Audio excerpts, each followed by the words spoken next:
Hello, everyone, and thanks for listening to the Quality Hub, Chatting with ISO Experts.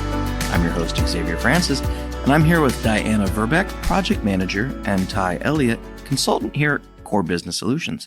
Glad you both could join us. Yeah, thank you for having us, Ice. Thanks for having us. Absolutely. Always a pleasure to have people with us. Now, on this week's podcast, we're going to be discussing ISO 9001 and the process approach. But before we begin, let's hear a little bit more about Diana and Ty and their journey and experiences. Let's start with Diana. Well, I come to Core with over 25 years of experience at the executive director level at nonprofit organizations and board of directors. So with that, in those roles, I've been responsible for creating and implementing various quality management systems and initiatives that go with state regulations and applicable certifications at the state and national levels. Oh, that's great. That's great. And you've been here, what, about 2 years? Yeah, pretty close. Yeah. Maybe 2.5. Okay. And how about you, Ty? Yeah, so I started my journey in quality management systems in 2006. After I got out of college, I went to work with a precision machining manufacturer supplying to defense and aerospace industries. Okay.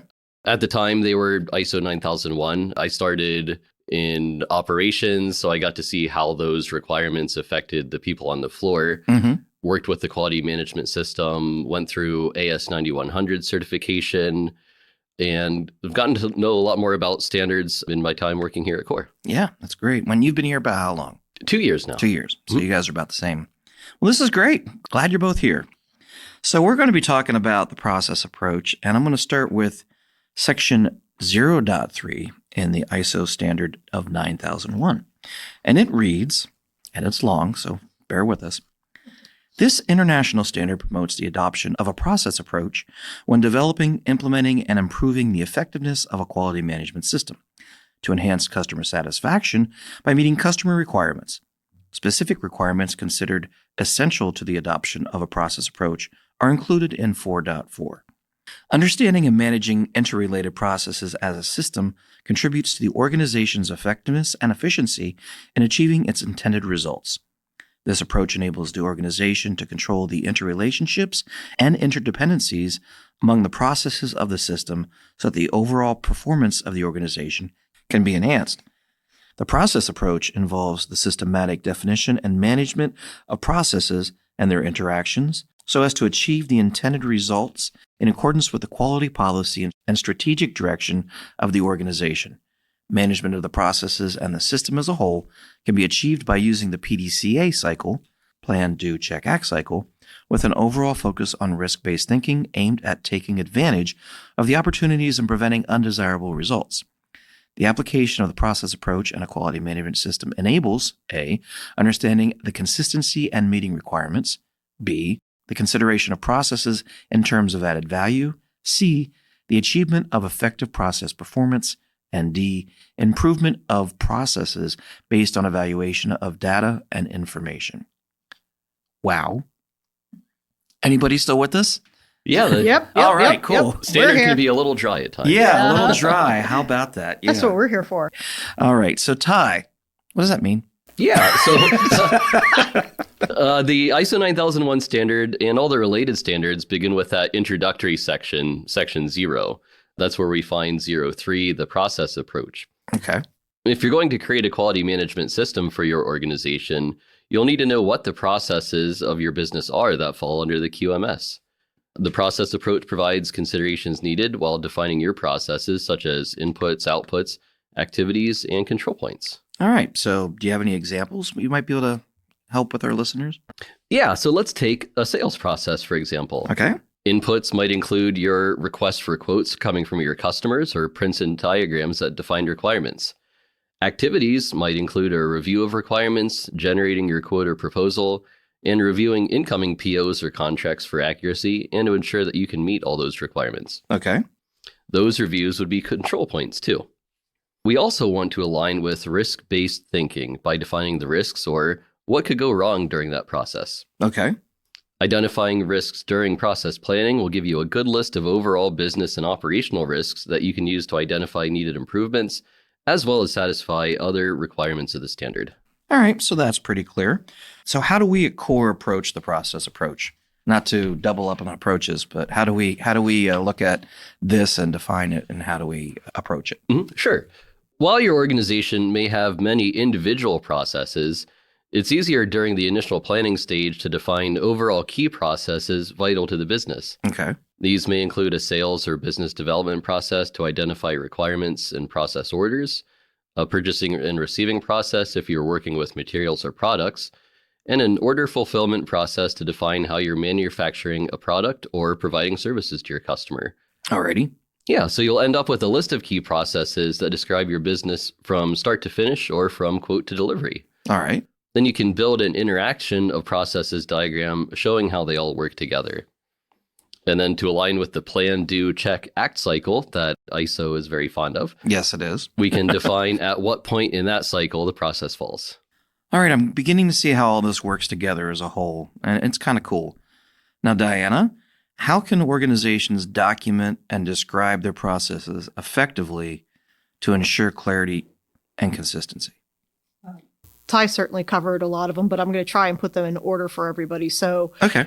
between developing process plans and creating process diagrams for key processes within the organization, you can provide a roadmap for stakeholders on how processes such as training, order fulfillment, and purchasing flow. All right. So for the purposes of being clear and consistent, which you're asking about, Mhm. you'll want to make sure that you've identified what quality objectives are supported, All right. the key resources that are required, what documents and records do you need to maintain for auditing purposes, processes that are outsourced, how do you control those, and then also, and definitely as Ty mentioned earlier, consider any risks or opportunities associated with those processes. Okay. And then lastly, clearly defined roles are important for both the process owner and those who are responsible for those various activities within the processes, so nobody gets confused. So you're really spelling out what all is needed to succeed within that process, or within a process. Sure, absolutely. And also having a visual guide, like a process diagram, which includes inputs, activities, outputs, and control points, it really helps clearly define the steps and requirements of each process, which provides a clear path for employees to follow. Okay. So by making the documentation easily accessible to everybody, all the relevant stakeholders, internally and sometimes externally, you can achieve clarity and consistency across those key processes. Okay. This could be through a centralized document repository, an intranet, or any other digital platforms, maybe like Core. Yeah. Good. One of the reasons we have cores for this exact stuff. Yeah. So process maps, really do well when they're part of the training and onboarding tools for new employees, giving them a visual guide as to how processes work. You can really accelerate their onboarding, their learning curve for coming into the fold. And it also helps them to understand their roles and responsibilities within the context of larger workflows. That's important. So, and basically everybody knows, which way they're going and how to get there. And no one says, oh, not me. Yeah, it's really important for things to be clear to everyone and all the steps and your part in those and how organizations work within those processes, what you're responsible for as an employee, what your groups are responsible, all of those things. So next, how can organizations ensure that the interactions between different processes are effectively managed? Communication and collaboration among stakeholders that are involved in each of the processes are obviously critical for ensuring that they are effectively managed. As we said earlier, designating individuals with clear roles and responsibilities for overseeing overlapping interactions works to prevent or resolve any issues that arise. So kind of knowing who hands it off and who they're handing it to, and keeping that communication clear and as and opposed concise. to the Abbott and Costello skit where who's on first, Yeah, what's his name's on exactly. second. Yeah. So, but also when you have handoff points where one process intersects another, those are opportunities to establish control points for quality assurance, as well as ensure processes are flowing as they should be. Okay. So for instance, in the manufacturing industry, you might have a job traveler that moves through different areas in the production process that finally winds up with helping to prepare an item for shipment to a customer. Okay. So that piece of paper air quotes, Mm-hmm. moves from one process to another at identified handoff points. So where the responsibility for one process becomes the responsibility of another process. I can see where that handoff point really would make sense. Or you're checking things, making sure you have what you need, making sure it was done properly. Maybe if it's a quality point there where you're looking at it, making sure it meets specifications before you're working with it. Yep, absolutely. And then just, implementing monitoring mechanisms to track the performance of interactions between processes. So, when things are starting to go south before they actually crash and burn. Go all the way south. All the way south. Yes. So really clearly defining these roles and handoff points. And I can see where that's really critical to effectively manage all of this for sure. Now, Ty, what strategies do you recommend for integrating the process approach into an organization's overall quality management system and try to do it as seamlessly as possible? Right. Since defining the process is one of the first steps in building an effective quality management system, I find this to be an ideal time for identifying needed methods of control for other clauses of the standard. Okay. Yeah, let's go back to our sales process example, where we talked about reviewing the requirements defined in a customer's purchase order, which would fall under clause 823, review of requirements for products and services. We're defining that a review is taking place, but how can we prove it? Okay. Now we've identified an implementation task to create a record of that review, possibly through the use of a PO or a contract review form. So really from the get-go, you want to start your implementation, or when you're starting the implementation of the QMS, you really want to start to integrate this process approach into everything. Yep, everything should tie together as you build your system going forward. Okay. Now back to Diana, how does internal customer satisfaction play a role in this? Well, when you're process planning, it begins with the understanding those needs and expectations of the internal customers, which can be other departments, teams, or individuals within your organization. So by getting feedback and insights from those internal customers, process planners can identify requirements, preferences, and pain points that need to be addressed in the design and implementation of said processes. Okay. Some of the other benefits of understanding the needs and expectations of internal customers include ensuring processes are aligned with broader business objectives. Process planning can focus on activities that drive value and support your strategic objectives while identifying who's responsible for what, goals, objectives, and those KPIs. I mean, really keeping everything driving towards the company's objectives, their true north, their main concepts. It's got to really be important, and who's responsible for what. Absolutely. The other pieces include, from an internal stakeholder standpoint, streamlining workflows, eliminating unnecessary steps, reducing delays to meet the needs of those internal customers, typically your employees, in a timely and cost-effective manner. Because obviously, employees don't want to be doing busy work or extra steps that are inconsequential to their job. They want to be able to be effective, get work done, and absolutely go home for the day. Yeah. The more you're owning this, people as a whole generally want to do a great job. They don't want to do something that they seem as superfluous to what they really are supposed to be doing, or it's kind of pointless. So, absolutely, yeah. And also making sure that workflows are designed that facilitate effective communication, collaboration, and information sharing, making sure that your internal customers receive the support they need to perform their roles effectively. I can see where workflows really would work for everybody because, again, you're being clear about what is supposed to be done where and by whom. Yeah, I think we probably should put that Abbott and Costello skit in this podcast. Absolutely. What? But my favorite one for this, talking about internal customer satisfaction, really is about fostering a culture of service excellence within your organization. Absolutely. So when processes are designed with the needs of the internal customers in mind, your employees are more likely to feel valued, motivated, and engaged in their work. So, in turn, it obviously leads to higher levels of employee satisfaction, retention, and overall organizational success. I really love the concept of looking at whom you're feeding your outputs to as internal customers.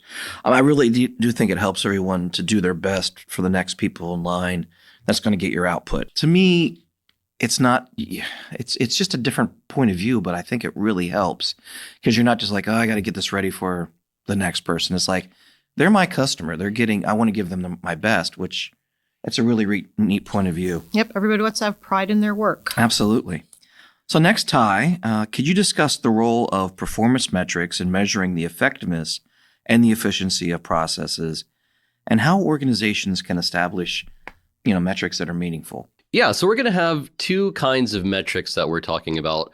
Overall quality objectives, which apply to the whole company, which might be customer satisfaction or your overall product quality. Key performance indicators are a great way to evaluate the effectiveness of your processes. Using an objective, quantifiable metric with a clear goal and method of measurement will give you a consistent way to gauge the effectiveness of a process that you can repeat in the months and years to come. Okay. We also want the objectives to be congruent with the risks for that process. In manufacturing, for example, one of the biggest risks might be that a finished product shipped to the customer doesn't meet requirements. That would be a big risk. Mm-hmm. An organization might set a goal for the number of internal rejections or inspection nonconformances to gauge production's effectiveness. And reviewing the results of these goals will also help identify trends. That's a good point. Mm-hmm. So let's say during Q2 and Q3 of last year, this production KPI missed the target. That would prompt you to review the nonconformances that caused the goal to be missed, and you might learn of an obstacle that needs to be addressed. Maybe you put in a new piece of machinery or accepted some more complicated work that had tighter requirements. Okay. Well, it's really easy to see the importance of measuring the right things and using them to analyze and really better the process. Diana, how can all of this help drive continuous improvement? I know that's a big issue with the actual standard, and also here at CORE, we really focus on making this a continual improvement issue. How can this help drive that? Yeah, we always want to make sure that we're getting better at everything that we do within our organization. So, kind of ties into being lean and it ties into KPIs. So within an organization, to really drive continuous improvement, you want to make sure that upfront in the beginning, obviously, you're identifying inefficiencies, bottlenecks, areas for enhancement, improvements that are identified within the existing process. So that's the outset. So just by doing that, obviously, you're going to be able to pinpoint opportunities for improvement. So once you got that, then where do you go? But you might want to make sure that, or you're going to want to make sure that you establish periodic evaluations and reviews of the current targets that you have set. So you can make sure that, as Ty mentioned before, that they're being reviewed, you're identifying trends, because you want to continue to look at those and maybe tighten them up. If you're doing really well on one metric, you're probably going to want to look at what's going really well with this, and you might want to tighten up what your deliverables are. So, if you're looking at a on-time delivery rate of 5 months and you're constantly hitting 4.7, do you want to look at lowering that to 4.5 months for your on-time delivery? Continuous improvement's not specific to one thing. No. So maybe you can look at what you're doing there and apply it someplace else. Or maybe you're just running so efficiently and everything, not just lower it, but look at something else. Say, what else should we measure? Right. Yeah, you can definitely begin to expand. And that's why we always suggest that you keep your initial process plans to 3 to 5, at the outset of your core project. And then every year you start thinking about other processes to refine and define once you've got those pretty well established.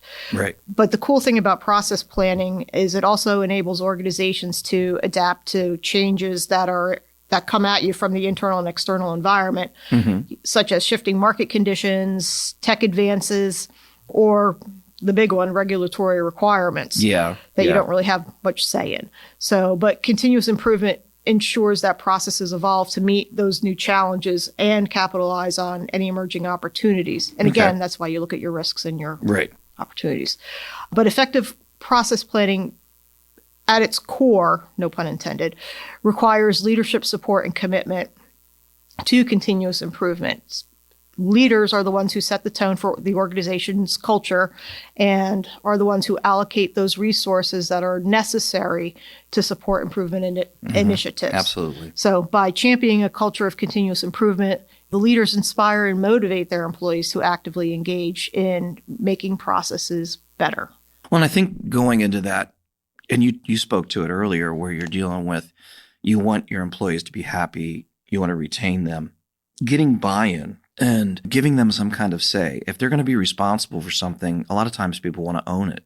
And the leadership being open to hearing their pain points and refining those processes, saying, we do this check here, but it really should be done here.